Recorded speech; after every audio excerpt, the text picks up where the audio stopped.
Assalamualaikum warahmatullahi wabarakatuh. Perkenalkan, nama saya Sakinah Amatullah dengan nomor induk mahasiswa 85652383. Kali ini saya akan melakukan kegiatan praktikum pada modul ketiga KP3, yakni tentang struktur sistem pencernaan. Baiklah, tujuan saya melakukan kegiatan praktikum, tujuannya adalah agar dapat mengurutkan bagian dari struktur sistem pencernaan. Kemudian di sini ada alat dan bahannya, yakni gambar pada sistem pencernaan. Di sini ada gambar tentang sistem pencernaan pada manusia.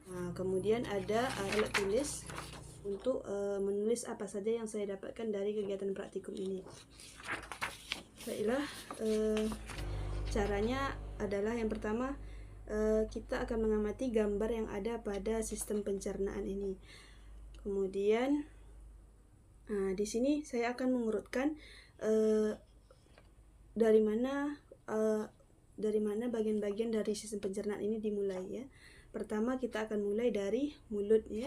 Di sini adalah bagian mulut, di mana pertama kali makanan yang kita makan ini sampai ya dari mulut, bagian awal dari sistem saluran pencernaan, karena di mulut ini kita akan memakan segala macam makanan ya. Kemudian setelah makanan dimakan, akan masuk ke bagian kerongkongan atau esofagus atau ke bagian esofagus. Setelah dimakan akan didorong oleh lidah masuk ke bagian kerongkongan atau esofagus. Kemudian setelah sampai ke bagian esofagus ini tadi, akan dilanjutkan ke lambung langsung. Setelah ke kerongkongan akan dilanjutkan di lambung. Kemudian pada bagian lambung ini makanan dan minuman akan bercampur ya.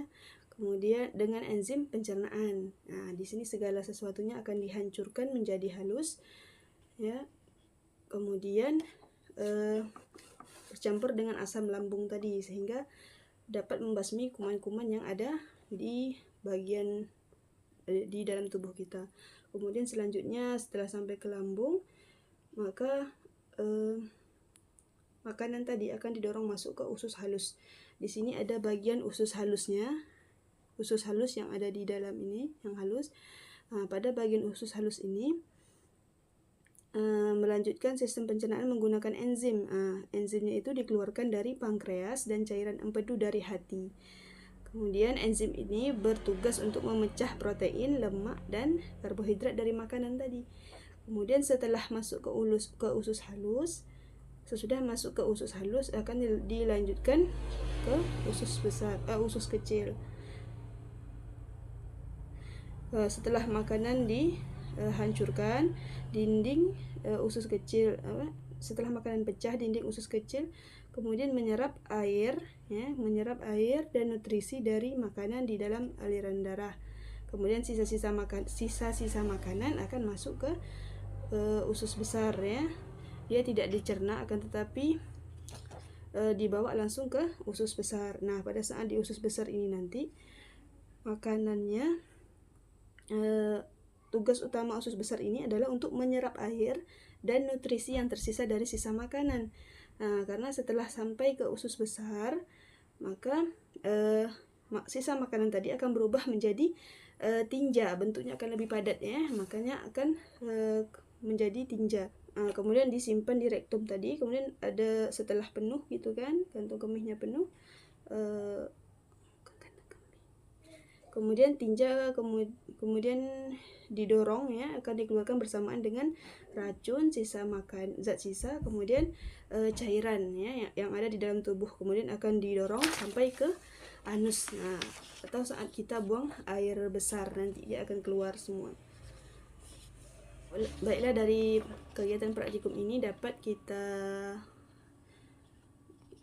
temukan bahwasanya bagian-bagian yang ada pada sistem pencernaan itu dimulai dari mulut, kemudian kerongkongan atau esofagus, kemudian langsung ke lambung, kemudian diopor ke usus halus, usus kecil, kemudian usus besar, kemudian disimpan ke rektum. Kemudian setelah sampai ke rektum ini nanti akan memadat, tadi sisa-sisa makanan akan memadat, kemudian menjadi tinja yang akan keluar di anus nantinya.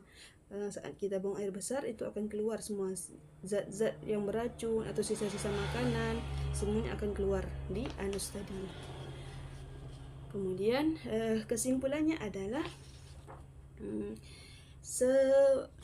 setiap bagian-bagian dari sistem pencernaan ini sangat memiliki fungsinya masing-masing, dan fungsinya juga sangat penting ya untuk kesehatan tubuh. Jika salah satu dari bagian sistem pencernaan ini tidak berfungsi, maka akan terkendala pada pembuangannya nanti, pada ke anusnya nanti saat pembuangan air besar nanti akan berpengaruh, jadi akan menyebabkan penyakit. Jadi mari sama-sama kita jaga sistem pencernaan pada tubuh kita. Demikian dulu praktikum saya kali ini. Saya tutup dengan Assalamualaikum warahmatullahi wabarakatuh.